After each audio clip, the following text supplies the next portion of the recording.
Bismillahirrahmanirrahim. Assalamualaikum warahmatullahi wabarakatuh. Waalaikumsalam warahmatullahi wabarakatuh. Ta'ala wabarakatuh.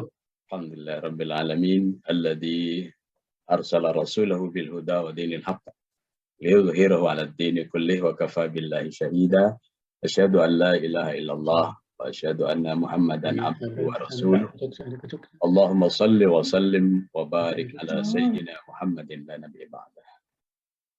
Alhamdulillah rabbil alamin, yang saya hormati Bapak Dr. Kiai Haji Abdul Munif yang menjadi inspirator senior kami di Masjid Al-Huriyah, kemudian seluruh masjid di IPB dan IPB khususnya. Banyak saya menimba inspirasi dari beliau. Terima kasih atas undangannya untuk bersilaturahim. Juga para sivitas akademika dan aktivis masjid di seluruh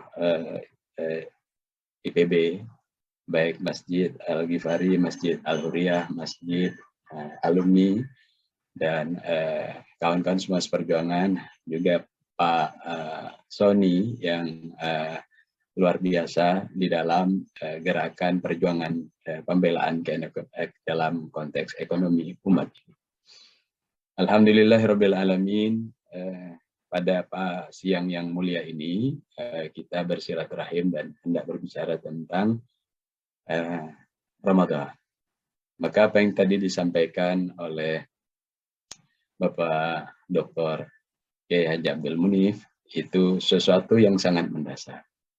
Bahwa siapa yang berbahagia dengan bulan Ramadan, maka dialah orang-orang yang mendapatkan kemuliaan sebenar-benarnya. Mohon maaf, apakah slide ini terlihat? Muncul. Terlihat, Ustaz. Baik. Jadi kita bersyukur berada di dalam perjalanan menuju Ramadan, di mana para sahabat itu menangis 3 bulan lamanya untuk mencapai Ramadan. Allahumma barik lana fi Rajab wa Sya'ban wa ballighna Ramadan. Menangis. Kenapa? Ada sesuatu kedahsyatan yang luar biasa di bulan Ramadan. Bulan yang membakar, bulan yang kemudian kita semakin paham dengan Al-Quran, bulan yang kemudian mencetak generasi-generasi Qurani, baik di dalam literasi, pemahaman, dan perjuangan di dalam aplikasi. Maka pada bulan Ramadan ini berdoalah. Allahumma barik lana fi Rajab wa Sya'ban wa ballighna Ramadan. Tinggal beberapa hari lagi. Kita minta kepada Allah barakah di bulan Rajab, barakah di bulan Sya'ban, dan nafas kita ini nanti sampai jantung kita ini sampai gerakannya, saraf-saraf ini terus disadarkan, sel-sel epitel ginjal ini terus dikuatkan, hingga di bulan Ramadan kita bisa menikmati kehebatan bulan. Allahumma barik lana fi Rajab wa Sya'ban wa ballighna Ramadan. Maka di bulan Ramadan ini menghasilkan kehebatan. Seperti Perang Badar itu dimenangkan di bulan Ramadan. Kemerdekaan Republik Indonesia itu dimenangkan di bulan Ramadan. Ramadan itu bulan kemenangan, bulan jihad. Dan mereka yang kemudian berhasil mulia di bulan Ramadan itu, rewardnya itu di dunia dan di akhirat. Jelas bahwa nanti dihapus dosa-dosanya. Tapi mereka yang kemudian mengaplikasikan pemahaman Ramadan itu dengan aplikasi jihad, aplikasi pembelaan pada umat, itu penghormatannya disebut penghormatan ahli ilmu yang sebenarnya. Bukan orang yang punya ilmu tapi sibuk dengan narasi. Pada suatu hari, Rasulullah SAW duduk dengan sahabat-sahabat. Ada yang merasa dekat menjadi ring satu dari Rasulullah SAW. Lalu datanglah beberapa orang yang menyebabkan kemudian kedatangan beberapa orang ini akhirnya meminta supaya Rasulullah SAW meminta supaya yang duduk di sekitarnya meluaskan tempat duduk. Meluaskan tempat duduk. Jadi ketika ada yang datang, kata Rasul, tafassahu, luaskan tempat duduk. Fil majalis, di dalam tempat duduk. Ada yang merasa tersinggung, ada yang taat. Yang taat langsung meluaskan. Ada yang tersinggung, kok saya sudah berada di ring 1 kok disuruh jauh-jauh. Emang siapa ini, orang biasa nggak terkenal yang baru datang itu? Kenapa kemudian mau mengambil tempat duduk saya? Nah, malah orang ini yang merasa tersinggung itu disuruh berdiri Rasulullah SAW. Berdiri aja katanya. Maka turunlah surat Al-Mujadalah di dalam ayat yang ke-11 itu. Ya ayyuhalladzina amanu idza qila lakum tafassahu fil majalis fafsahu yafsahillahu lakum wa idza qila ansuzu fansuzu yarfa'illahu alladzina amanu minkum walladzina utul ilma darajat. Shadaqallah. Sayang kalau ayat ini tidak dilihat asbabun nusulnya, sehingga displit berdasarkan kepentingan tematik semata untuk membahas tentang melapangkan tempat duduk, kemudian menambah ilmu pengetahuan, sekolah yang tinggi, misalnya. Di-split seperti itu saja. Padahal itu satu kesatuan. Siapa yang dihormati Rasulullah Sallallahu Alaihi Wasallam sehingga menyebabkan orang yang duduk dengan beliau itu disuruh minggir, dan yang tidak mau minggir disuruh berdiri. Lalu mendatangkan ayat ini, wahai orang yang mengaku beriman, ketika disuruh meluaskan majelis, luaskan, nanti diluaskan oleh Allah, dimudahkan urusannya. Luas kemudian solusinya. Wa idza qila ansuzu, ketika disuruh berdiri saja, taat. Nah, lalu nanti akan diberi derajat oleh Allah orang yang beriman dan punya ilmu lebih dari yang lain beberapa derajat. Jadi ini satu kesatuan. Siapakah orang yang kemudian menyebabkan ayat ini turun? Mereka adalah orang yang mulia di bulan Ramadan. Siapa itu? Veteran Perang Badar.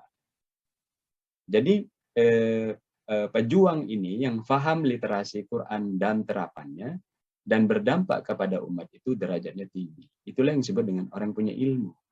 Yaitu ilmunya berdampak kepada kemuliaan umat. Kemuliaan orang di sekitarnya, rakyat dan sebagainya. Nafi'an lighaihi. Maka kalau kita melihat di bulan Ramadan itu ada sebuah eskalasi ketakwaan. Karena takwa itu secara bahasa adalah la'allakum tattaqun. La'alla kalau disebut oleh manusia biasa itu artinya moga-moga. Tapi kalau Allah yang sudah bilang la'alla, firman-Nya itu la'alla, pasti sebuah keniscayaan. Karena Allah mau doa sama siapa lagi? Moga-moga nanti takwa. Ya, kutiba alaikumusiyam kama kutiba alal ladzina min qablikum la'allakum tattaqun. Ya, kalau Allah yang sudah berfirman pasti menjadi takwa kalau melaksanakan sahur. Nah, takwa itu secara bahasa takut, rasa takut kepada Allah Subhanahu wa taala.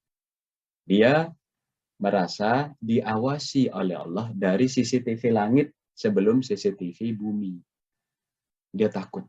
Baik pada saat berbicara di depan publik, dia takut kepada Allah. Ataupun pada saat sedang bermunajat secara pribadi kepada Allah Subhanahu. Maka Ramadan itu dalam pelatihan takwanya, key performance indikatornya itu adalah 3 jenis. 3 hal. Yang pertama adalah kehebatan personal. Maka di bulan Ramadan itu nanti di dalam interval ayatnya itu disebutkan wa idza sa'alaka ibadi anni fa inni qarib ujibu da'watad da'i idza da'an falyastajibu li wal yu'minu bi la'allahum yarshudun. Kalau hambaku bertanya tentang aku, maka jelaskan bahwa aku ini dekat. Aku mengabulkan permintaan ketika dia serius berminta. Idza da'an ini menarik. Karena kalau kita minta penyembuhan pada saat kita sedang sakit kepada ahli medis, kita bisa mengantri berjam-jam. Tapi ketika kita minta kepada Allah yang punya jantung otaknya ahli medis itu, sudahkah kita ngantri berjam-jam kira-kira untuk melakukan dialog yang sangat personal kepada Allah? Dalam trust, kepercayaan, belief kepada Allah. Ketika kita minta bantuan investasi kepada orang kaya, ingin dibayarkan hutangnya, kita bisa ngantri berjam-jam. Bahkan ketika sekretarisnya bilang, Bapak sebentar lagi masih diperpanjang rapatnya, ditungguin. Bahkan ketika mau ditinggal, Bapak sebentar lagi mau ke helipad, dikejar.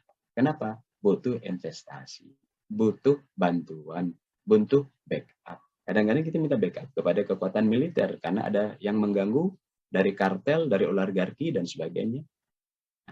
Tapi kenapa ketika meminta kepada Allah Subhanahu wa taala, kita tidak begitu menghebatkan Allah? Maka bulan Ramadan itu menghasilkan pribadi-pribadi yang benar-benar berharap kepada Allah sebelum dia minta dan mengajukan proposal kepada orang yang cerdik cendekia, orang kaya, orang kuat, dan sebagainya. Itu keberhasilan mendasar. Keberhasilan berikutnya adalah keluarganya menjadi harmonis setelah personal. Uhilla lakum lailatas siyamir rafathu ila nisaikum hunna libasul lakum wa antum libasul lahum. Jadi ketika malam hari itu ada anjuran untuk beribadah dan anjuran untuk melakukan keharmonisasian dengan pasangan. Lalu di situ ada pesan, kalian itu adalah mereka itu adalah pakaian untuk kalian laki-laki, dan kalian laki-laki adalah pakaian para perempuan. Namanya pakaian itu menutupi aurat, menutupi aib. Maka setelah personal tadi itu merasa takut kepada Allah pada saat sendiri dan di depan publik, maka dia kemudian takut juga ketika sedang bergaul keluarga, takut dilihat CCTV lain. Sehingga mereka ini kemudian terjaga lisannya, terjaga aurat keluarganya, karena suami menutupi aurat istrinya dari keluarganya, dari orang tuanya, dari sepupunya, dari tetangganya, dari adik kelasnya, dari bawahannya. Itu keberhasilan Ramadan. Dan istri menutupi aib dari suaminya sebagai sebuah pakaian. Tentu kalau ngasih pakaian bukan pakaian yang robek-robek sehingga kelihatan bagian tubuhnya, tapi yang bagus. Baik yang suami pada istrinya, istri pada suaminya. Dia bahkan memasang badan untuk menjadi pakaian yang bagus. Sehingga aib suaminya tidak terdengar oleh adiknya, kakak iparnya, mertuanya, tetangganya, guru besarnya, bawahannya, investornya. Dia tidak terdengar, menutupi aib pasangannya. Jadi keberhasilan Ramadan itu nanti pada key performance indicator itu harmonisasi dalam keluarga. Keluarganya harmonis. Nah, juga kan, kalau meski dia aku nasi, aku nggak apa-apa dibanding juga. Iya. Jadi Ramadan itu menghasilkan kekuatan keluarga. Yang ketiga, Ramadan itu menghasilkan kekuatan negara. Yaitu pada ayat yang ke-188 itu jadi satu interval. Wala ta'kulu amwalakum bainakum bil batil wa tudlu biha ilal hukam litakulu fariqam min amwalin nas bil itsmi wa antum ta'lamun. Jadi Ramadan itu menghasilkan kohesivitas pribadi dan keluarga yang membangun kekuatan negara di dalam mengelola sumber dayanya. Sehingga mereka tidak memenuhi konsumsi negara, pangan, kedaulatan dengan cara batil. Bahkan tidak menggunakan mafia peradilan untuk melakukan legitimasi atas kebatilan aneksasi sumber daya atau eksploitasi sumber daya. Maka itu keberhasilan puasa. Sehingga sahabat Rasulullah SAW melatih kita dengan doa-doa yang diajarkan mentornya, yaitu Rasulullah SAW dengan doa Allahumma barik lana fi Rajab wa Sya'ban wa ballighna. Maka negara mana yang tidak berharap kedatangan Ramadan kecuali negara gagal, the failure state, kecuali negara gagal yang tidak peduli pada rakyat. Maka keluarga mana yang tidak berharap kepada Ramadan? Kecuali memang keluarga yang tidak amanah. Yang menikahnya bukan karena mitsaqun ghalidha, perjanjian yang berat untuk melaksanakan amanah. Karena di dalam Quran itu ada 3 mitsaqun ghalidha, yaitu perjanjian para nabi dengan Allah ketika menjadi nabi, bersedia menjadi nabi. Yang kedua Bani Israel yang karena berulang-ulang berjanji dengan kitab itu sudah tidak bisa ditepati, dia perjanjiannya untuk melakukan integritas, janji integritasnya itu menggunakan bukit ditaruh di atas kepalanya. Dalam hadis digambarkan itu kerikilnya udah hampir kena kepada mukanya. Itu disebut mitsaqun ghalidha. Jadi untuk fakta integritas nggak pakai lagi kitab suci, tapi langsung gunung. Karena itulah perilaku rakyat bangsa terjajah. Dia tidak bisa hanya dijanji dengan fakta integritas dengan kitab. Harus ada ancaman-ancaman. Itu nanti solusi di dalam kitabullah. Kalau rakyatnya adalah rakyat yang bermindset rakyat mantan penjajah, mantan terjajah. Malas, culas, tidak tahu terima kasih, pengkhianat. Nah, itu perjanjiannya nggak cukup pakai kitab di atas kepala untuk fakta integritas. Maka itu disebut mitsaqun ghalidha. Ada lagi yang kemudian mitsaqun ghalidha itu perjanjian ketika ada seorang laki-laki berani mengambil tangan wali perempuan dan mengatakan, saya terima nikah. Mulai hari ini saya yang bertanggung jawab, ayahanda atau wali perempuan, atas rumahnya, atas tempat tinggalnya, atas auratnya, atas saya akan menanggung jawab makannya, harga dirinya, saya yang pasang badan. Saya akan melindungi dari panas dan badai. Itu namanya akdun nikah. Maka keluarga yang hebat seperti ini, starting point-nya bagus, pasti merindukan Ramadan. Karena dia akan menemukan harmonisasi yang hebat sebagai key performance indikator di bulan.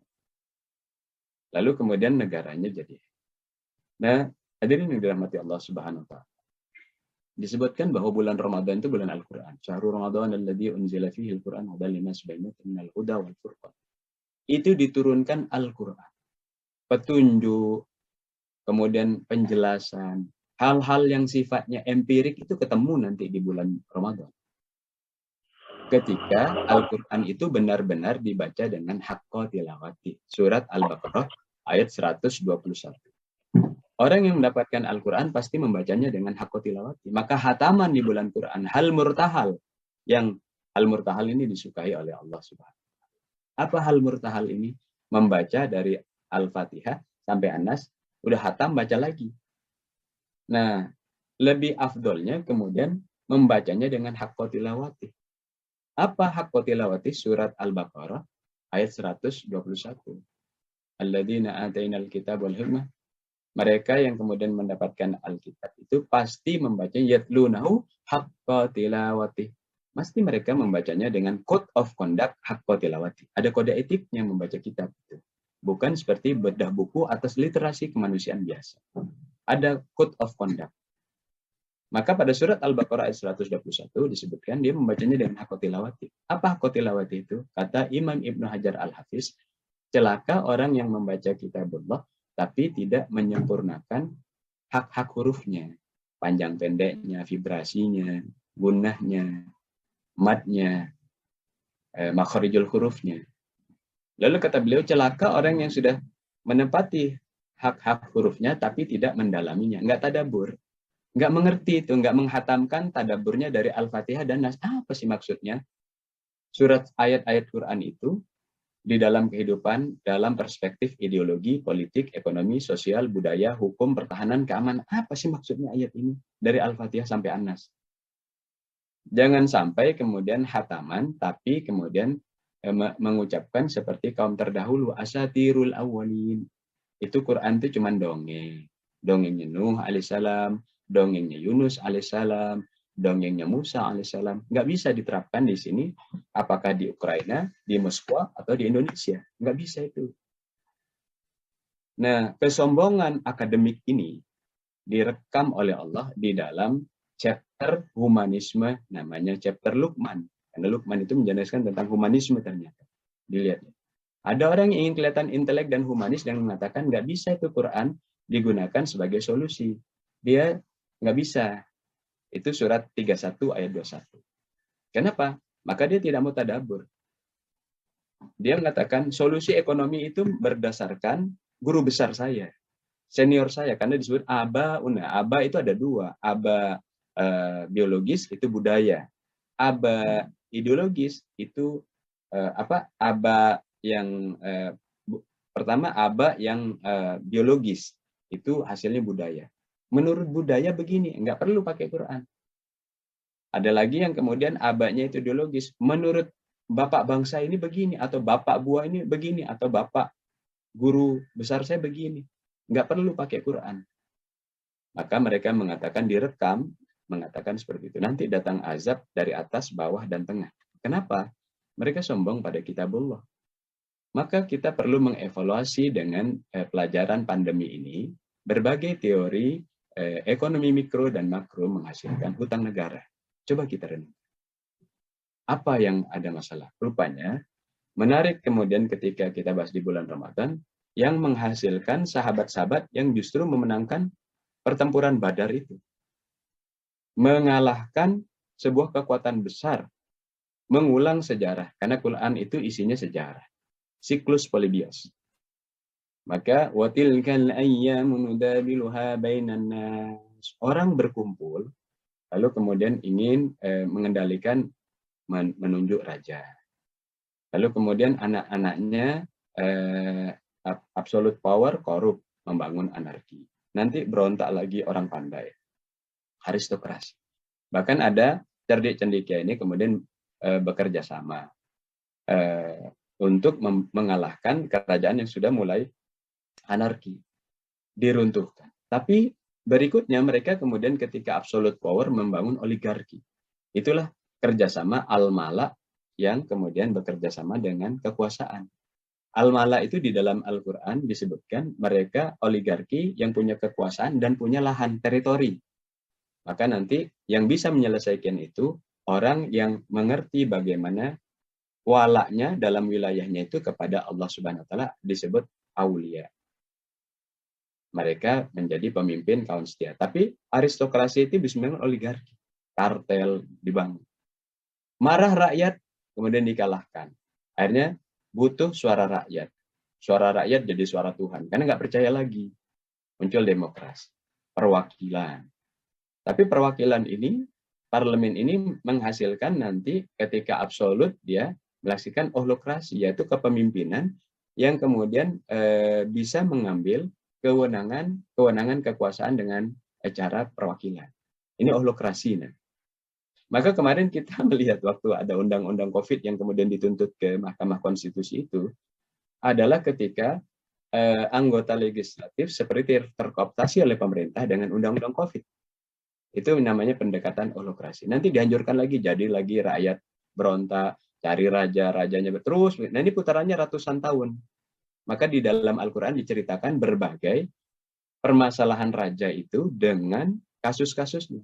Ada yang kemudian 9 kekuatan ekonomi besar itu mengepung sumber daya, itu cara mengguntingnya itu menggunakan benchmarknya cerita Nabi Saleh alaihissalam. Ketika kemudian oligarki itu kemudian menguat, bagaimana kemudian memutus rantainya dan membangun high call dialogue seperti yang dilakukan oleh Nabi Musa. Nabi Musa sering hanya diceritakan dia cerita qala lainnya, tapi tidak diceritakan surat Ad-Dukhan, membelah halimun kabut itu. Di situ ada dialog-dialog Nabi Musa yang high call dengan Fir'aun, bukan qala lainnya saja. Lihat semuanya perspektifnya. Bagaimana Musa kemudian melakukan dialog bargaining position yang elegan kepada Fir'aun. Bagaimana solusinya menghadapi konglomerasi yang dibangun oleh Korun, Haman. Bagaimana itu? Lihat cerita Musa. Jadi jangan sampai kita menjadi ahlul Quran, tapi kemudian kalah dengan lingkaran syaitan. Maka watilkal ayyamu nudawiluha bainan nas itu cerita perulangan sepanjang masa akan terjadi. Maka di dalam kalau kita ragu-ragu di dalam menggunakan kitabullah, kan ada yang ragu-ragu mengatakan dengan alasan saintifik, para mereka ini saintifik itu kemudian mengatakan karena tidak ada data-data maka fiksi itu kitabullah. Itu direkam Allah di dalam surat Al-Furqan surat ketajaman, melihat permasalahan, memetakan semuanya itu namanya surat Al-Furqan. Di ayat yang kelima, mereka mengatakan asatirunal awal ini cuma dongeng, nggak bisa dipakai. Cuma dibuat pengajian pagi dan sore, formalitas saja. Lihat surat Al-Furqan ayat yang kelima. Maka kalau kemudian kalian itu ada keraguan, wa fa in kunta fi syakkim mimma anzalna ilaika fas'alil ladina yaqra'unal kitaba min qablik. Maka kalau kalian ragu-ragu, karena Al-Qur'an itu tidak bisa dibaca oleh orang yang ragu-ragu. Dalikal kitabu la raiba fihi. Tidak ada keraguan dan tidak boleh ragu-ragu. Kalau ragu-ragu tinggalkan semua, take it or leave it. Ambil semuanya, tinggalkan sama sekali. Karena kalau kita baca Quran, tidak meningkatkan derajat ketinggian kerajaan Allah. Dan kalau kita tidak mau baca Quran atau sombong dengan feodalisme, keilmuan, feodalisme status, kekayaan, maka Allah juga nggak akan turun derajatnya.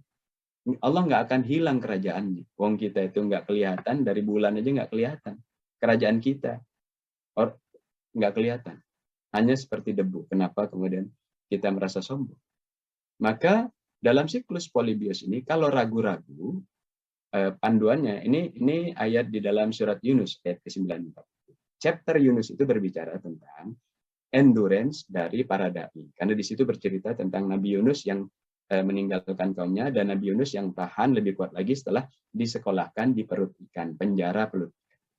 Yang tidak tahu di kedalaman berapa, di dasar palung mana, kemudian di sudut koordinat lintang utara, lintang selatan berapa, bujur timur, bujur barat berapa, dia berenang, nggak tahu itu.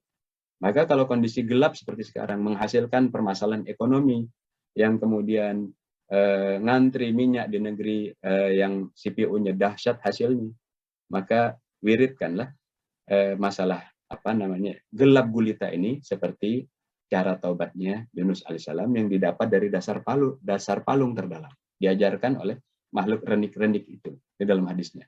La ilaha illa anta subhanaka inni kuntu minadh dhalimin.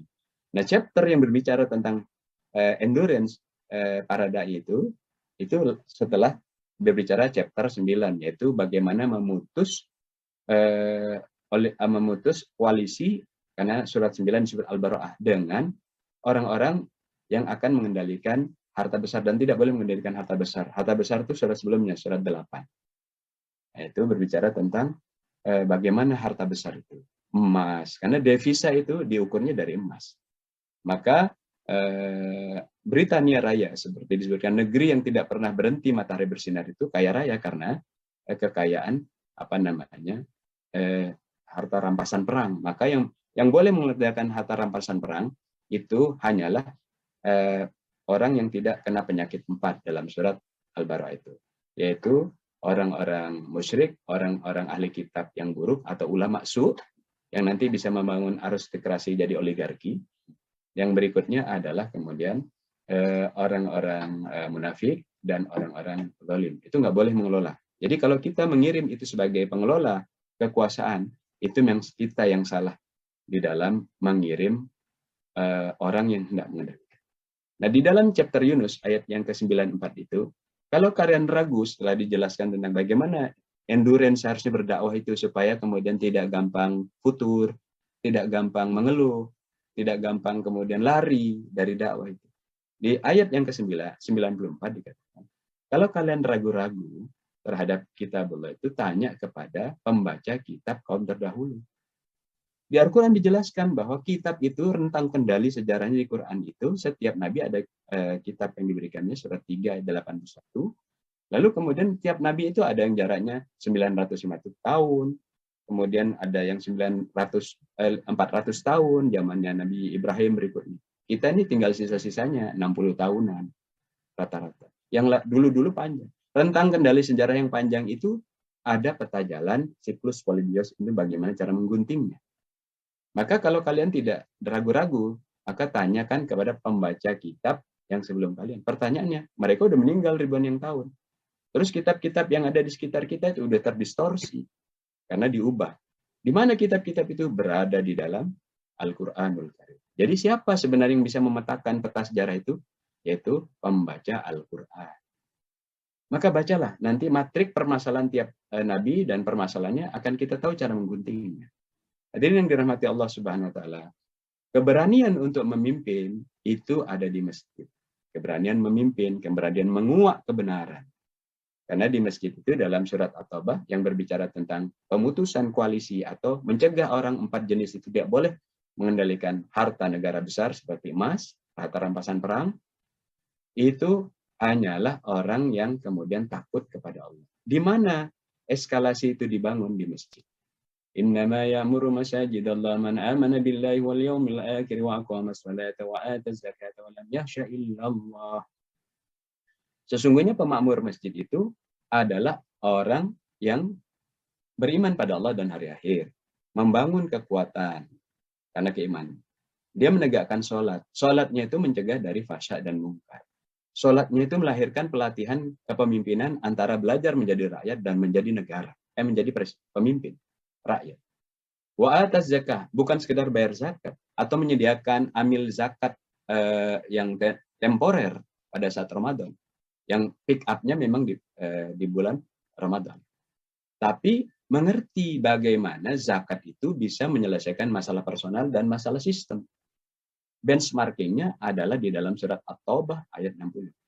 Ada personal yang bisa diselesaikan, yaitu fakir, miskin, amil, mu'allaf. Ada sistem yang kemudian bisa menyelamatkan umat itu. Fisabilillah, ibnu sabil, firriqab, filgharimi. Mestinya umat Islam itu tidak boleh punya hutang karena dia di backup oleh jamaah. Dan siapa yang bisa mengendalikan itu? Pemberani, namanya orang yang walam yasha illallah. Dan itu hanya bisa digembleng oleh masjid. Jadi ulama yang original itu keluarnya dari masjid. Karena dalam surat Fatir ayat yang ke-28 digambarkan innama insyaallah min ibadihil ulama. Yang ulama original itu adalah yang punya rasa berani mengatakan kebenaran.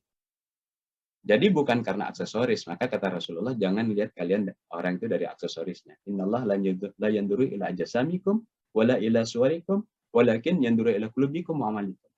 Allah tidak melihat kalian itu dari penampilan, dari aksesoris, dari stereotip. Allah melihat kalian itu dari kolbunya dan reputasi. Reputasi. Maka ulama itu harus membangun reputasi. Jangan di-split antara ulama dan umara lagi. Mestinya az-zaimul alim wal alimuz zaim.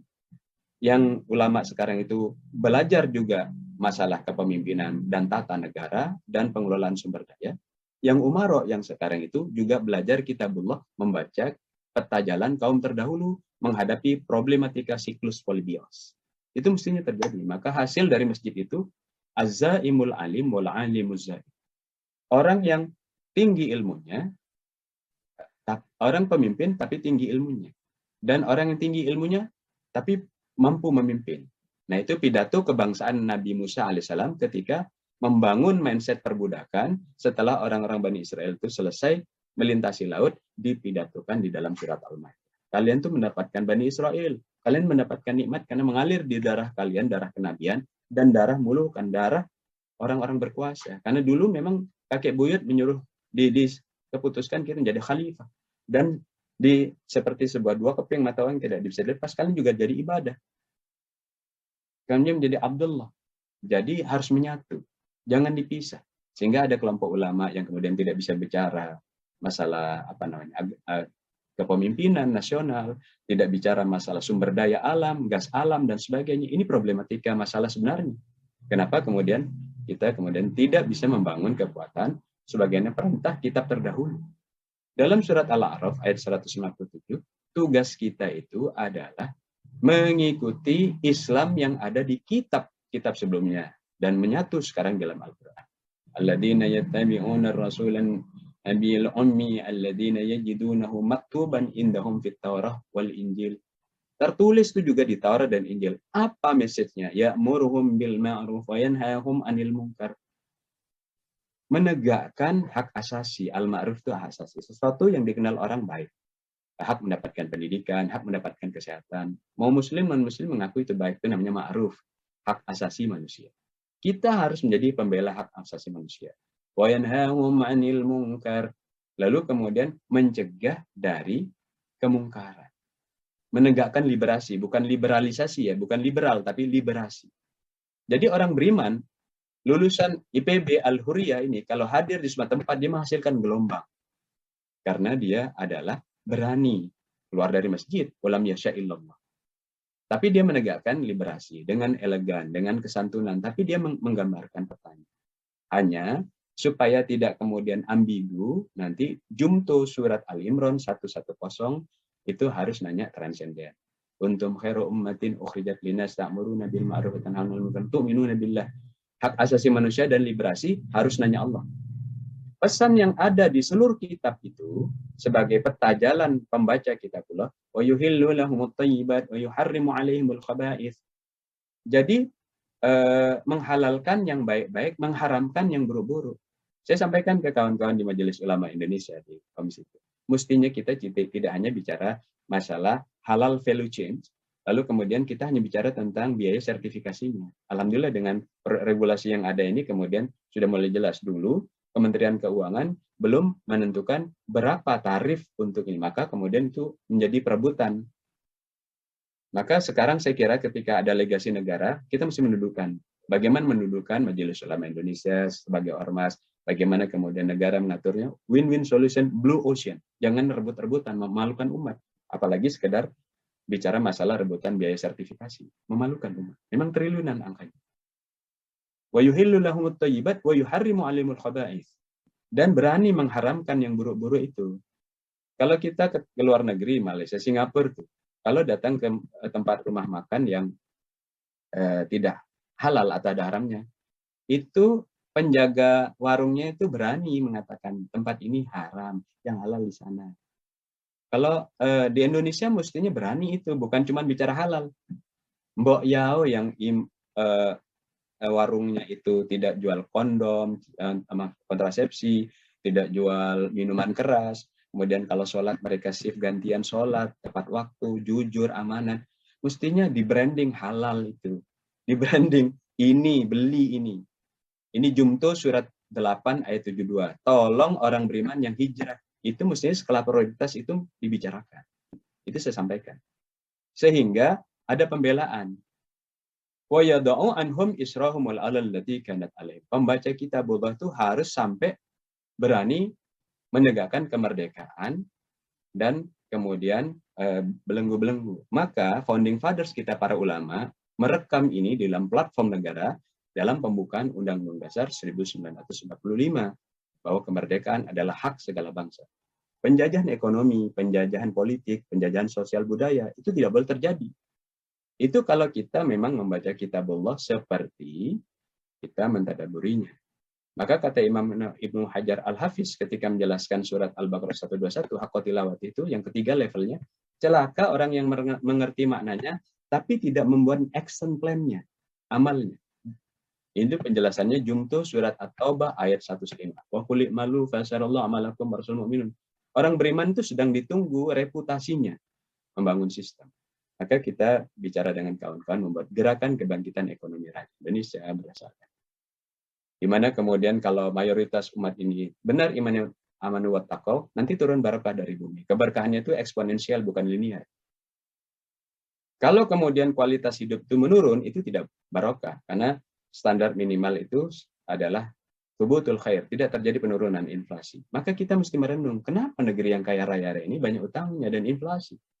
Ada di mana masalahnya? Di bulan Ramadan ini, di bulan Quran, yang kemudian membangun eskalasi pribadi, keluarga, dan negara, mestinya kita mendalami. Maka kita membangun semuanya itu dari hulu, hilir, ulama, penguasa, yang punya peluru, tentara, ayo bareng-bareng membangun terbang kita.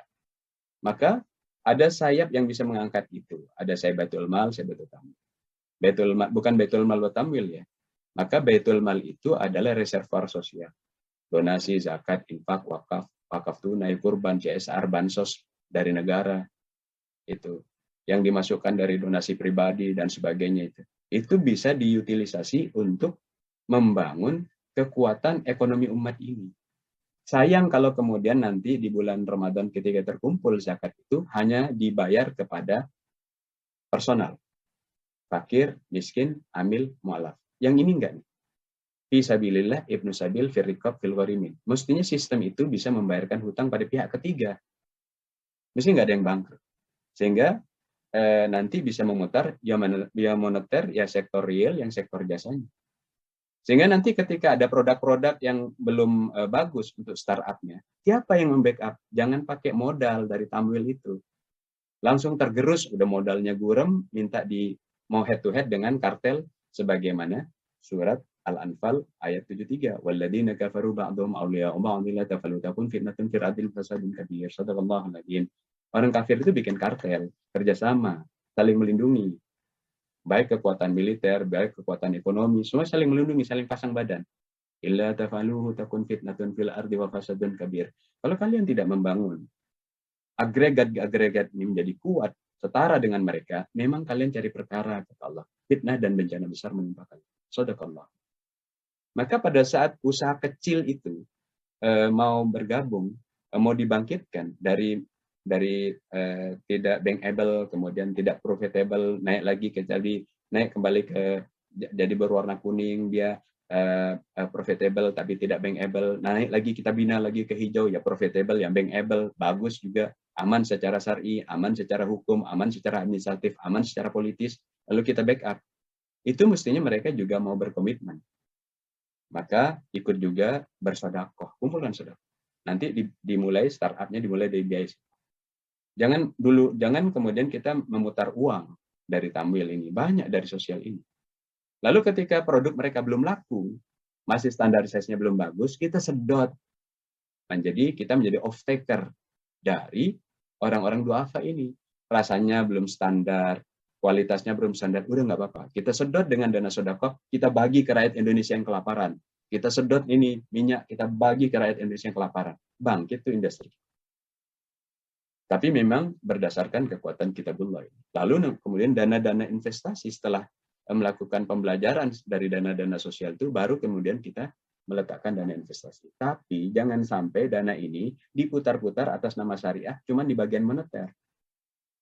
Yaitu memutar uang di atas uang. Tidak berani kepada masuk ke sektor real yang mengandung risiko kegagalan.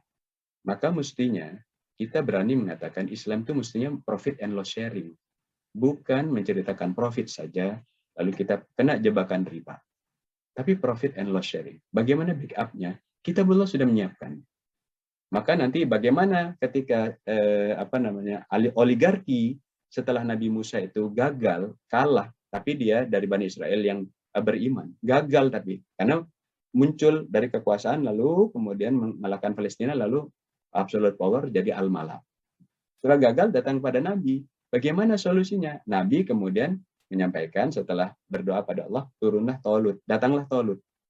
Orang sering membaca secara artifisial seakan-akan yang kegagalan oligarki itu kemarin, malamnya nabinya bermunajat, besoknya langsung dapat Talut yang bastotun fil ilmi wal jism. Tidak mau membaca rekam proses atau menganggap Quran sebagai sebuah dongeng. Jadi banyak sekali permasalahan ini, pertarungan antara perebutan sumber daya ini demi eksistensi ini dimenangkan karena ada duafa di dalamnya. Itu Talut akhirnya kemudian berhasil membangun pasukan, artinya dia bukan pemimpin dadakan karena dia tahu melakukan fit and proper dan melatih pasukannya dengan ghurfatan biyadi itu. Ada yang tidak lulus, ada yang lulus. Kalau cuma anak petani biasa nggak punya kemampuan dan dilatih, dibimbing, itu nggak bisa melakukan coaching and mentoring seperti itu. Tapi lihatlah, yang Talut itu adalah unsur mikro, kira-kira. Dalam dialognya itu Al-Malak mengatakan, ini siapa nih petani, nggak pernah punya pengalaman bisnis, nggak punya pengalaman kekuasaan. Kira-kira kalau kita mikro. Yang lebih hebat tuh yang muncul di dalam pasukan Talut, namanya Daud alaihissalam. Itu lebih kecil lagi. Kalau kita bayangkan sekarang itu ultra mikro. Dia yang membunuh Jalut. Saudara-saudara, waktu kita mengalami krisis, siapa yang kemudian menyelesaikan permasalahan ekonomi itu? Sektor mikro. Tapi mestinya pejuang Islam yang baca Al-Quran tahu terima kasih. Malam yaskurinna, salam yaskurillah. Mestinya yang mikro yang berhasil berjuang itu, pahlawan-pahlawan itu, jangan dibuang lagi. Bina dan bimbing dengan dana sosial dan dana komersial yang ada. Banyak di dalam investasi itu pun angel investor dari umat. Maka kita butuh kepemimpinan anak muda, diledakkan bonus demografis. Kita merencanakan kawasan industrial UMKM 5.0 di 514 kota kabupaten. Backbone-nya 1.542 masjid, kali 3. Tiap masjid ada satu pemuda unggulan yang kita didik menjadi CEO. Jadi bukan sekedar tahu literasi, kita kerjasama ini dengan digitalisasi, dengan UICI. Mungkin nanti ada kerjasama berikutnya dengan IPB dalam konteks hulu hilirnya. Nah, kalau ini semakin ada co-branding, maka masjid-masjid akan menjadi kuat. Jadi nanti akan dimunculkan kawasan industri halal UMKM 5.0, backbone-nya masjid. Masjid menghasilkan para pemberani, dan kalau itu digabung menjadi luar biasa ini kawasan. Hadirin yang dirahmati Allah Subhanahu wa taala, saya kira masjid di bulan Ramadan haruslah menghasilkan orang yang takut pada Allah dengan perencanaan yang kuat, dari penguasaan yang kuat dari sektor hulu ke hilir, sampai mereka itu mengerti bagaimana memainkan sosiopreneur, cooperative trainer. Jangan kita ini dijebak anak-anak muda kita menjadi wirausaha entrepreneur. Akhirnya kita tidak pernah menang. Dalam Kongres Ekonomi Umat yang pertama tahun 2017, saya sempat menyampaikan pidato di depan forum itu. Saya katakan, ini gara-gara kita itu memecah belah. Kemudian anak-anak muda diajarkan wirausaha, entrepreneur, UMKM yang kalah. Tapi tidak berbicara seperti Al-Quran, di mana oleh founding fathers kita sudah dicantumkan di dalam platform negara, yaitu pasal 33, yang penjelasannya namanya koperasi. Tapi koperasinya yang harus bisa bersaing head-to-head dengan koperasi yang ada di International Cooperative Alliance.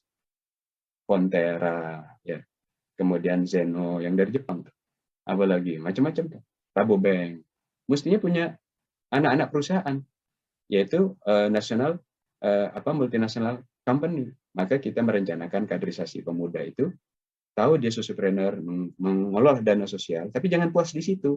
Dia harus belajar menata bisnis yang return. Harus belajar. Baru nanti menggunakan APBN, uang negara non-budgeter. Tahu dia memainkan. Karena kerumitan yang terjadi sekarang adalah ketika terjadi eksplorasi pada sumber daya, lalu minta dibayar rakyat. Itu kasusnya waktu dana reboisasi, pengudulan hutan. Itu dana reklamasi. Udah dicolong, diambil mineralnya, minta dibayar rakyat atas undang-undang yang menghasilkan reklamasi. Ketika dana masyarakat itu masuk kemudian ke perbankan, lalu dibuat lari capital flight dengan perusahaan-perusahaan yang fiktif, lalu ketika bangkrut, pencurian itu minta lagi dibayar oleh rakyat, namanya BLB. Ketika terjadi penimbunan minyak, lalu kemudian ketika rakyat kemudian menerima operasi pasar, dan itu kan disubsidi. Uangnya siapa tuh untuk subsidi? Uang rakyat. Maka terjadi berulang-ulang. Kenapa kita jatuh pada lubang yang sama? Maka adik-adik kita ini harus mengerti power brand. Bukan hanya mengerti berbisnis, apalagi hanya menjadi entrepreneur. Dipecah-pecah. Kenapa? Karena yang mengambil uang negara itu juga membangun kooperatif berjamaah. Surat 8 ayat 73. Nah, terus kita disuruh wirausahawan. Itu permainan semantik game yang tidak bijaksana. Maka nanti seharusnya kita punya super holding dari perusahaan-perusahaan yang dibangun di bawah holding namanya koperasi masjid. Antar koperasi masjid melakukan koordinasi sehingga Oboguni ad-du'afa, kata Rasulullah. Cari aku di kalangan du'afa. Kalian nanti akan ditolong oleh Allah karena du'afa bersama kalian. Mestinya rakyat ini menjadi owner dari BUMN. Bukan kemudian hadir ditetes-tetesin dan tidak pernah menetes. Trickle down effect. Mereka owner. Maka mengembalikan rakyat petani menjadi owner. Pemilik industri dari hulu ke hilir, itu adalah tugas Qur'ani. Sehingga nanti kalau ada produksi minuman, susu, itu mestinya ini bukan dimiliki oleh startup anak muda yang berbicara wirausahawan. Tapi dia dimiliki juga kenikmatan marginnya itu oleh para peternak susu, oleh para petani kopi. Itu baru kemudian kita bicara wa'tasimu bihablillah wala tafarraqu. Maka kooperatif trainer bicara. Kita mendidik anak-anak muda sehingga mereka punya empati. Bukan hanya bisa kaya atas usaha di sektor hilir, membeli dari produk petani, tapi petani, nelayan, peternak tidak bisa menikmati hasil margin dari sektor hilir. Kita harus terus menyekolahkan, mendidik mereka. Nah, jadi hadirin yang dirahmati, tetapi kita ada perintah dari Pak Natsir itu. Beliau mengutip dari pendapat ini, orang Inggris. Suatu bangsa tidak akan maju sebelum ada di antara bangsa itu segolongan guru yang suka berkorban untuk keperluan bangsanya. Ya kita bicara politik, kekuasaan, tapi turun ke rakyat. Karena melaksanakan Quran menjadi dai itu harus seperti surat Ali Imran ayat 164. Itu. Laqad manallahu 'alal mu'minin id ba'atsa fihim rasulan min anfusihim yatlu 'alaihim ayatihi wa yuzakkihim wa yu'allimuhum. Sungguh karunia untuk orang beriman ketika mereka mendapatkan Rasul, yang Rasul itu menjadi pendamping mereka dari kalangan mereka sendiri. Jangan bicara, oh ini haram Bu, ini tidak baik Bu, ini kemudian riba Bu. Pas ditanya, bagaimana solusinya Pak? Anak kami bekerja di tempat riba, kami makan riba. Terus para dai-nya mengatakan, maaf saya sibuk dengan seminar berikutnya, maaf ya saya nggak bisa menjawab. Orang akan bingung. Maka kita harus melatih kader-kader kita itu dari empati sosiopreneur, belajar mengetahui bagaimana head to head mengendalikan sumber daya yang menang untuk itu dan berkuasa. Karena di dalam Al-Qasas chapter benchmarking ayat surat 28 itu Al-Qasas kisah-kisah kehebatan itu. Pada ayat yang kelima Allah mengatakan wa nuridu an namunna 'alal ladzina istud'ifuna fil ardi wa naj'alukum a'immatan wa naj'alumul warithin. Kami Allah menghendaki supaya kalian itu berjuang hidup untuk kemudian membuat orang du'afa itu merasakan kepemimpinan dan orang du'afa itu merasakan sumber daya alam. Maka dalam surat Al-Qasas juga chapter benchmarking ini pada ayat 59 dikatakan kirim pembaca kitabullah ke pusat pengambilan kebijakan. Jadi kirim mereka itu ke sektor sektor private sector kepada private sector, kemudian public sector yaitu legislatif, yudikatif, eksekutif, dan third sector itu kata Bappenas menjadi tokoh politik, tokoh ormas kirim, tapi based on Quran. Moga-moga Ramadan ini melahirkan membuka mata kita atas kehebatan kitabullah yang melahirkan kehebatan peradaban di setiap kenabian. Wallahu a'lam bishawab. Assalamualaikum warahmatullahi wabarakatuh. Waalaikumsalam warahmatullahi wabarakatuh. Ya, terima kasih kepada Bapak Kiai Haji Insinyur Nur Zaman telah menyampaikan materinya kepada kita semua. Baiklah, mungkin masih ada waktu untuk membuka diskusi atau tanya jawab ya bagi peserta webinar yang ingin bertanya bisa langsung melalui fitur open mic saja ya ataupun raise hand bisa, nanti kami akan melihat siapa yang ada ingin bertanya barangkali. Untuk teman pertama mungkin 2 penanya dulu ya barangkali. Siapa yang ingin bertanya silakan.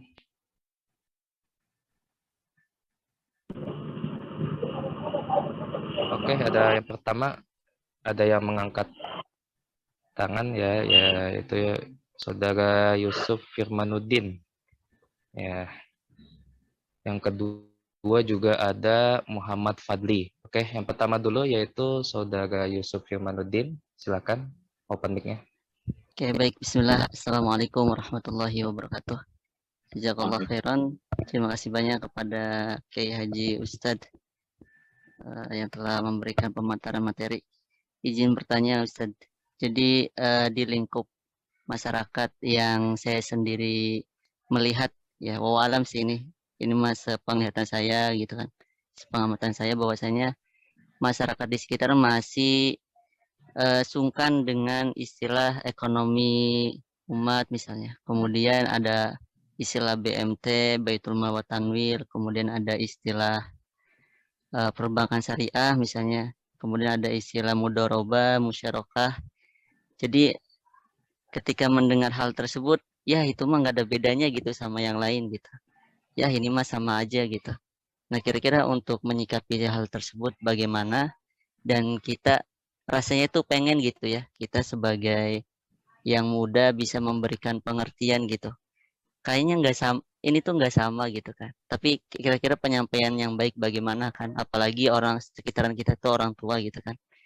Untuk adabnya gitu kan. Kemudian ya kira-kira ketika ada penolakan misalnya juga bagaimana sikap kita gitu. Itu aja untuk pertanyaannya. Terima kasih.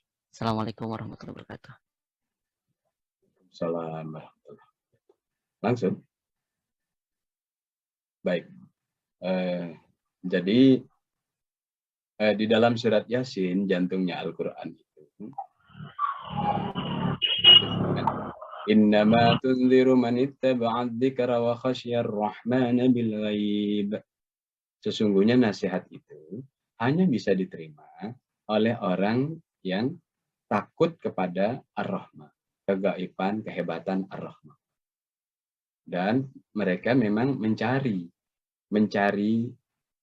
orang yang mencari itu akan bertanya dengan serius dan mau melakukan diskusi berlama-lama sambil mencari solusi. Tapi kalau kemudian mereka hanya untuk meledek kebenaran peta jalan ini, kemudian mengajak diskusi, tapi mereka tidak mau mencari kebenaran. Di dalam pendekatan fiqh dakwah itu wasting time mendakwahi mereka. Lebih baik mengajak orang yang benar, masih banyak orang-orang yang masih mau bergerak.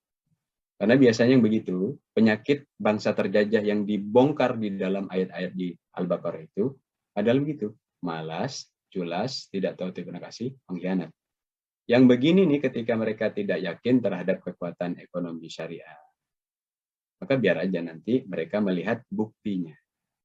Daripada kita sibuk mengajarkan literasi dan mereka memang tidak ingin belajar, lebih baik mereka nanti melihat bahwa sistem ekonomi Islam itu memberikan solusi. Maka kita bekerja terus. Berita baiknya kalau kemudian kita bisa bekerja dengan masjid itu dan kemudian menghasilkan sebuah usaha bersama yang menguatkan. Kita sedang membuat platform di mana nanti terjadi close loop antar masjid itu tapi bersatu. Tidak open loop ya, tidak berjual secara marketplace tapi kita setting itu sekarang. Dan sebentar lagi jadi masuk di Play Store, Google. Nah, kemudian setelah itu kita bisa gunakan. Nah, kawan-kawan yang membangun marketplace, kemudian membangun platform, kita sedang ajak untuk berkolaborasi, mencari titik temu. Lalu kemudian nanti seluruh transaksi itu bukan masuk kepada owner dari marketplace itu, tapi nanti masuk ke masjid.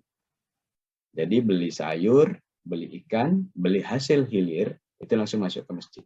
Nanti ketika mereka melihat platform itu, melihat tentang bagaimana laporan keuangan, baru tunjukkan kepada mereka. Begini yang namanya syariat Islam, perlahan-lahan. Ya, saya kira begitu Pak, fiqh dakwahnya ya. Silakan.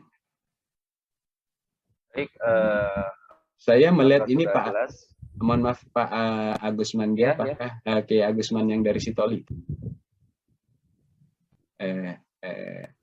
Nias, mirip. Oh ada ya? Ada, Allah alam. Nanti bisa berdialog. Udah lama sih nggak ketemu. Silakan lanjut Pak. Baik, apakah sudah jelas mungkin dari saudara Yusuf Kemaluddin? Baik, Masya Allah. Jazakumullah khair kasiran. Cukup jelas, alhamdulillah jawabannya. Oke, jelas ya, alhamdulillah.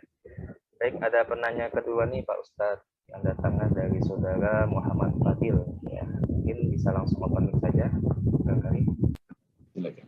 Ya baik, sebelumnya terima kasih atas waktu dan kesempatannya kepada Kak Moderator. Nah, di sini saya ingin bertanya kepada Pak Ustadz. Sebelumnya saya juga ingin menyampaikan apresiasi yang begitu luar biasa. Terima kasih banyak atas materi yang telah disampaikan oleh Pak Ustadz.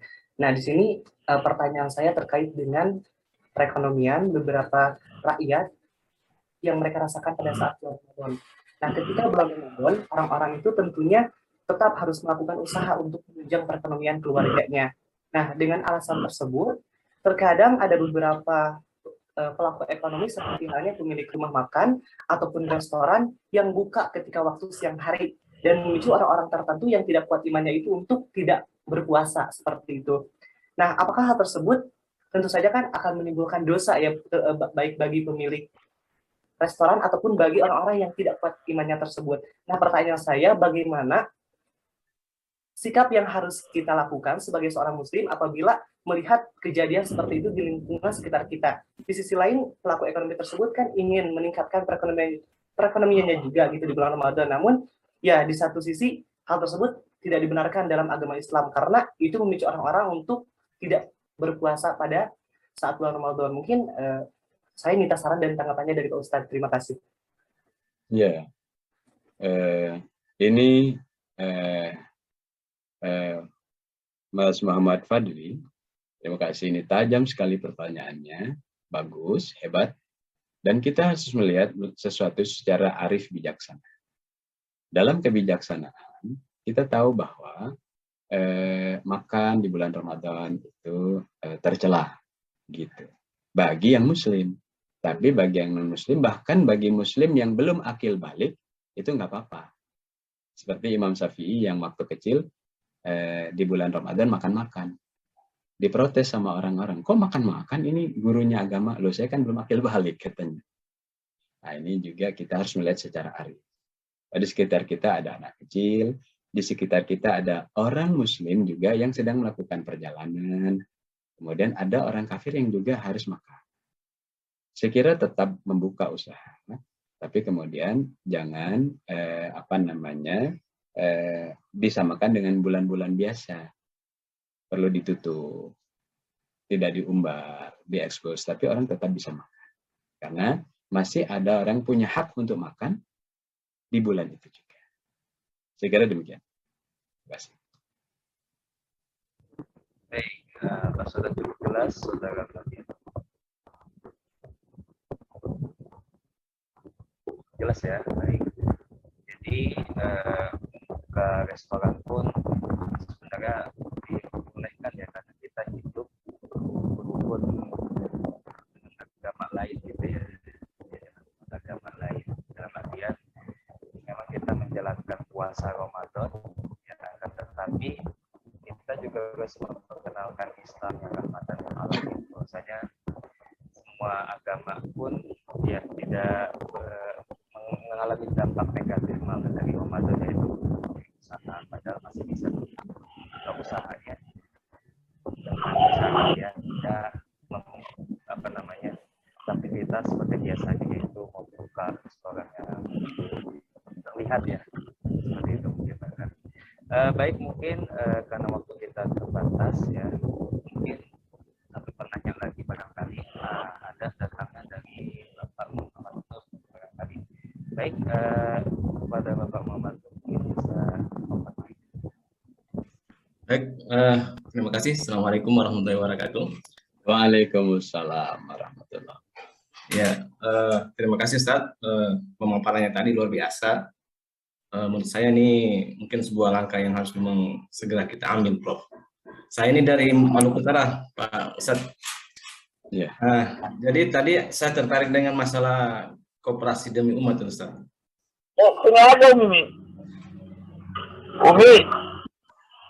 Menurut saya ini memang saya mungkin butuh lagi sedikit penjelasannya tuh secara operasionalnya, atau mungkin ya teknisnya seperti apa tuh Pak Ustadz, koperasi demi umat ini. Karena kalau tadi lihat konsepnya ini kan nanti akan membangun seluruh Indonesia ini ya. Saya kira ini kalau memang tergerak dengan baik sesuai dengan potensi masing-masing daerah, saya yakin menjadi kekuatan umat ini, Ustadz. Jadi mungkin ada sedikit penjelasan lebih mendetail terkait dengan koperasi demi umat ini, Ustadz. Terima kasih. Ya, terima kasih Bapak Muhammad Nur yang dirahmati Allah Subhanahu wa taala. Jadi koperasi pemberdayaan ekonomi umat atau kita singkat dengan demi umat ini merupakan sebuah vehikel yang kita ceritakan sebagai benchmark. Jadi dia bukan menjadi satu-satunya koperasi, tapi benchmarking yang akan digunakan untuk gerakan berjamaah cooperativepreneur.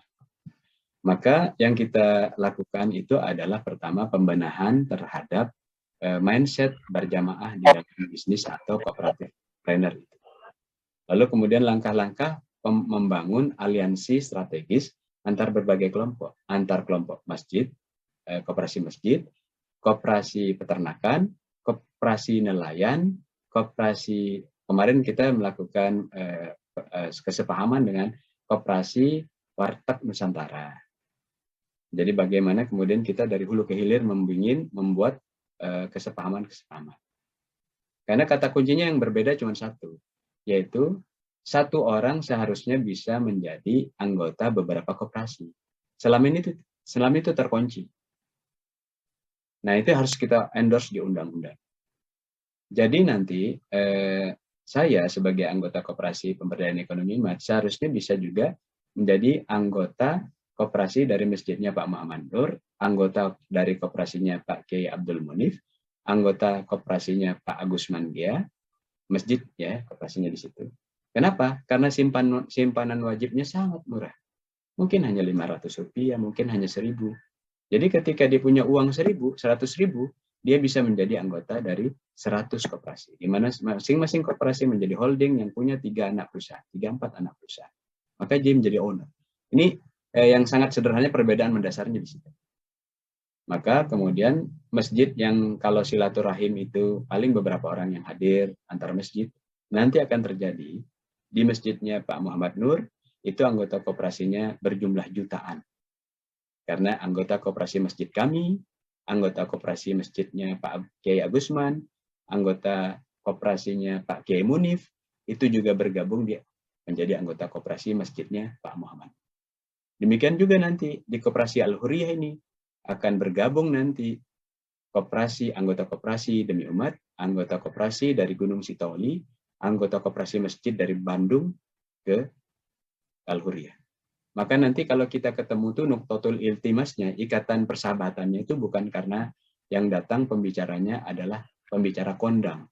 Tapi ketika terjadi undangan silaturahim antara masjid itu, di bawahnya itu ada NB. Penambah beritanya itu adalah dilaporkan hasil pertumbuhan bisnis anak perusahaan di koperasi masjid kami. Itu berbondong-bondong semua yang datang. Nah, sebentar lagi akan terjadi seperti itu. Dan itu tidak bisa lagi digunting. Masalah kita itu sering tidak ini bersatu karena gampang digunting. Nah, bagaimana dialog ini dibangun terus-menerus, adjustment terjadi terhadap pembangunan infrastrukturnya, itu kita membuka dialog pertemuan anggota itu tiap Rabu subuh.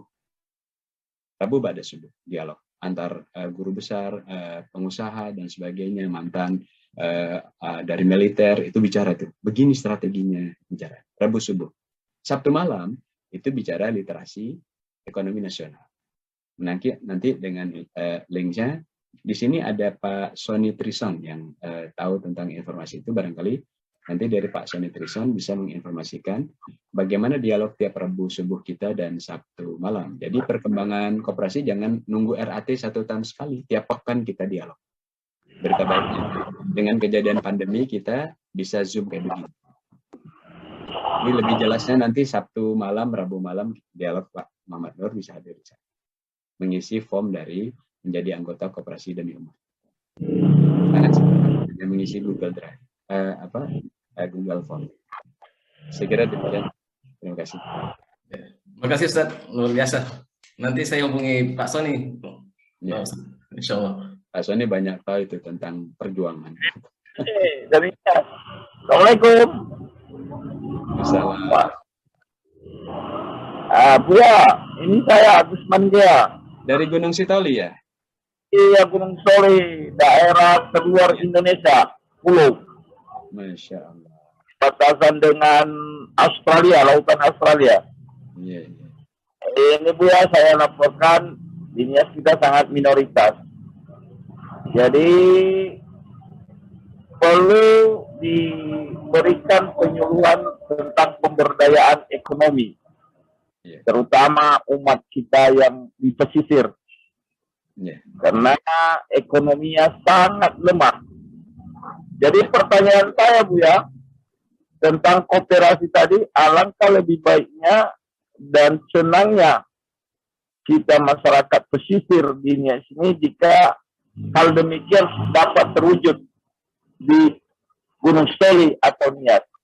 Karena satu pun koperasi yang membawai nama umat tidak pernah ada di Kepulauan Nias ini. Jadi mohon kiranya Buya dapat memberikan pengarahan kepada kita Muslim yang di pesisir Kepulauan Nias ini. Demikian saja. Jazakumullahu khairan katsiran. Assalamualaikum warahmatullahi wabarakatuh. Waalaikumsalam warahmatullahi wabarakatuh. Terima kasih Pak Kiai Haji Agus Mandia Moga-moga nanti kita melakukan dialog bisa ketemu Rabu subuh ini. Dan terima kasih kepada Kiai Haji Dr. Abdul Munif yang ternyata Masjid Al-Huriyahnya ini dalam Tarhib Ramadan memancar sinyalnya sampai tapal batas terluar. Dahsyat. Alhamdulillah. Alhamdulillah. Ya. Saya kira Alhamdulillah, Ustaz. ya. Nanti linknya ngubungi Pak Sony atau nanti saya kasih, kalau yang ada nomor dengan saya nanti saya kasih. Ya. Terima kasih. Terima kasih. Mohon maaf kalau ada salah-salah kata. Ya. Oke, baik. terima kasih kepada Kiai Haji Nuruzzaman dan para peserta yang turut aktif bertanya ya. Bahwasanya kita mungkin perlu adanya forum komunikasi umat barangkali ya Pak Ustadz ya. Ya, karena di sini juga bisa menghimpun, mengakomodasi segala masukan-masukan dari masyarakat maupun dari kita yang sudah memiliki pengetahuan akan ekonomi untuk bisa menggerakkan perekonomian terutama di momentum Ramadan kali ini. Baik, pada para hadirin ya dan para asatidz sekalian, dan sudah pada akhir acara kita, di inti acara kita kali ini yaitu penyampaian hasil ya diskusi kita pada kesempatan kali ini. Ada beberapa poin yang mungkin saya catat, yang saya bagi menjadi dua segmentasi. Yang pertama, segmen terkait dengan Ramadan, bahwa keberhasilan Ramadan untuk umat Islam ya ada 3. Yang pertama terkait dengan kekuatan personalnya ya, yang mana kita ambil dari Al-Baqarah ayat 186 ya, bahwasanya kekuatan personal itu yang dimaksud adalah terkait dengan kepercayaan kita kepada Tuhan kita, trust in God. Jadi kita harus bisa meningkatkan sampai pada taraf high trust spirit ya, untuk bisa menjadi indikator keberhasilan Ramadan kita. Dan yang kedua ada dari kehebatan keluarganya ya, diambil dari Quran surah Al-Baqarah ayat 187, yang mana sama keluarga harus bisa menjaga satu sama lain. Dan yang terakhir di segmen Ramadan ini yaitu terkait dengan kekuatan negaranya ya, yang mana semua lini ya, aspek dari negara ini harus bisa bersinergi satu sama lain, baik itu dari masyarakatnya ya maupun dari pemerintahnya, satu sama lain dari daerah maupun pusat harus saling bersinergi. Kemudian yang segmen kedua ada poin yang bisa kita dapati, yaitu untuk menyelesaikan masalah kita terkait dengan perekonomian di era pandemi ini ya, bagaimana cara membangkitkannya, yaitu kita bisa mensinergikan antara donatur-donatur yang ada di Indonesia yang tadi sudah disebutkan, ada Baitul Mal, ada juga lembaga amil zakat, ada badan wakaf, BUMN, UMKM dan sebagainya gitu ya. Jadi mereka harus bisa sudah semestinya untuk membangun ekonomi rakyat harus saling berdiskusi barangkali ya, supaya kita bisa mencapai satu tujuan ya, yang mana untuk sekarang ini yaitu pemulihan ekonomi ya. Dan benang merah yang bisa kita dapatkan dari kedua segmen tadi, yang mana penyelesaian masalahnya itu balik lagi kepada Al-Quran itu sendiri, yang mana sebagai pedoman kita ya, petunjuk kita, yang mana kita bisa mengambil suatu masalah yang sudah pernah diselesaikan di era zaman Nabi waktu itu yang ada, baik itu ekonomi maupun politik dan sosial sebagainya. Ya mungkin itu saja yang bisa kami sampaikan pada kesempatan kali ini. Terima kasih kepada Bapak Kiai Haji Nuruzzaman ya telah menyampaikan materinya, dan juga para partisipan ya yang telah turut sukses menjalankan acara ini dengan baik. Saya selaku moderator mungkin pamit undur diri ya. Mohon maaf jika banyak kesalahan ya dan kekurangan, dan kebenaran itu datangnya dari Allah Subhanahu wa taala. Saya kembalikan lagi ke MC. Wassalamualaikum warahmatullahi wabarakatuh. Waalaikumsalam. Warahmatullahi wabarakatuh. Terima kasih jazakumullah khairan katsiran kepada Bapak Kiai Haji Insinyur Nuruzzaman atas ilmu yang Masya Allah ya, luar biasa sekali. Tak lupa juga saya ucapkan terima kasih kepada Kak Muhammad Fatan Mubinan yang sudah memimpin sisi ceramah dengan sangat baik. Semoga dengan adanya Tarhib Ramadan pada kesempatan kali ini bisa menambah kesiapan kita gitu untuk memasuki bulan Ramadan. Baiklah, selanjutnya adalah penyerahan bingkisan kepada narasumber. Untuk bingkisan ini secara eksklusif dipersembahkan oleh KAF, brand personal care pria yang halal, natural, dan thayyib. Bingkisan ini insya Allah akan segera dikirimkan kepada Bapak Kiai Haji Insinyur Nuruzaman oleh panitia segera mungkin. Mohon diterima, Ustaz. Jazakumullah khair. Wah iya, Kak. Baik, hadirin, tidak lengkap rasanya ya jika bertemu dan tetapi tidak didokumentasikan. Oleh karena itu, yuk bagi seluruh peserta yang belum on cam bisa on cam terlebih dahulu. Nah, sambil menunggu peserta lain untuk on cam, saya ingatkan kembali untuk seluruh peserta agar mengisi presensi yang sudah dibagikan di kolom chat.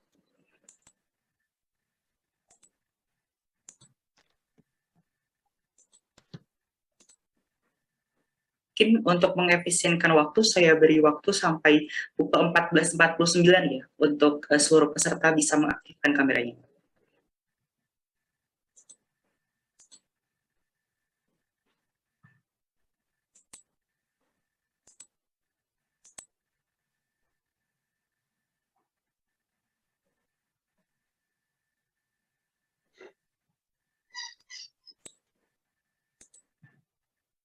Tampaknya ada informasi tambahan bagi teman-teman khusus praktikan dari asistensi PAI bisa mengisi link presensi yang sudah disediakan di kolom chat sampai pukul 15:10.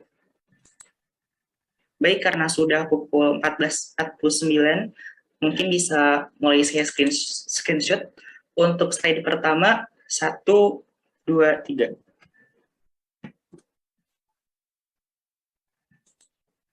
Baik, untuk slide berikutnya.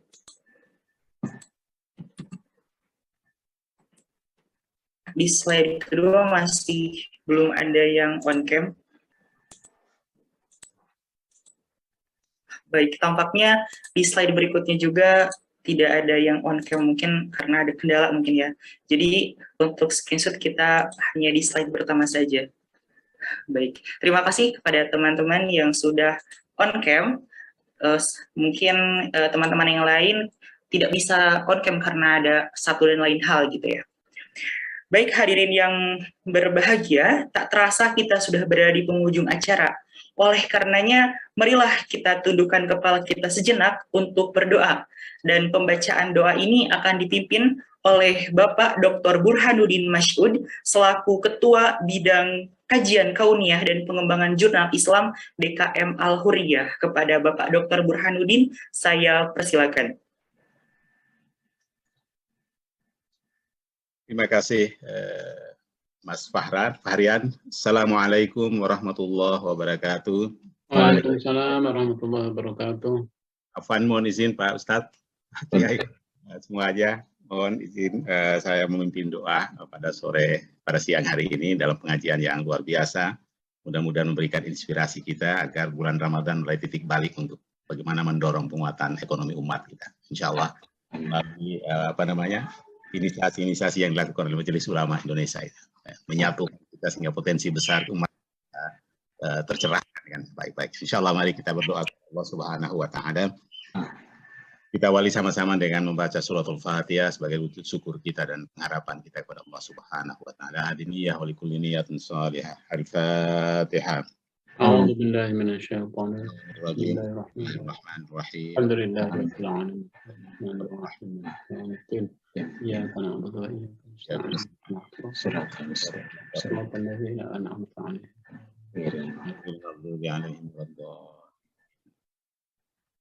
إن الله وملائكته يصلون على النبي يا أيها الذين آمنوا صلوا عليه وسلموا تسليما وسلم ورضي الله تبارك وتعالى كل صالح أصحاب رسول الله أجمعين الحمد لله رب العالمين حمدا شاكرين حمدا نائمين حمدا يوافي نعمه ويكافي مزيدا يا رب لك الحمد كما ينبغي لجلال وجهك الكريم سلطانك اللهم صل على سيدنا محمد وعلى آل سيدنا محمد صلاة تنجينا بها من جميع الأحوال والآفات وتقضي لنا بها من جميع الحاجات وتطهرنا بها من جميع السيئات وترفعنا بها عندك أعلى درجات وتبلغ أقصى الغايات من جميع الخيرات وفي الحياة وبعد الممات. سلامة في الدين وعافية في الجسد وزيادة في العلم وبركة في الرزق وتوبة قبل الموت ورحمة عند الموت ومغفرة بعد الموت. آمين. وحول علينا في شكرات الموت والنجاة من النار والعفو من الحساب. ربنا ظلمنا أنفسنا وإن لم تغفر لنا وترحمنا لنكونن من الخاسرين. اللهم أعنا على ذكرك وشكرك وحسن عبادتك. اللهم أرنا الحق حقا وارزقنا اتباعه وأرنا الباطل باطلا وارزقنا اجتنابه. اللهم أعز الإسلام والمسلمين والكفرة والمشركين وأعداءك أعداء الدين. اللهم سلم الناس إلى رمضان وسلم لي رمضان وتسلمه مني متقبلا. اللهم أحله علينا باليمن والإيمان والسلامة والإسلام ربي وربك الله.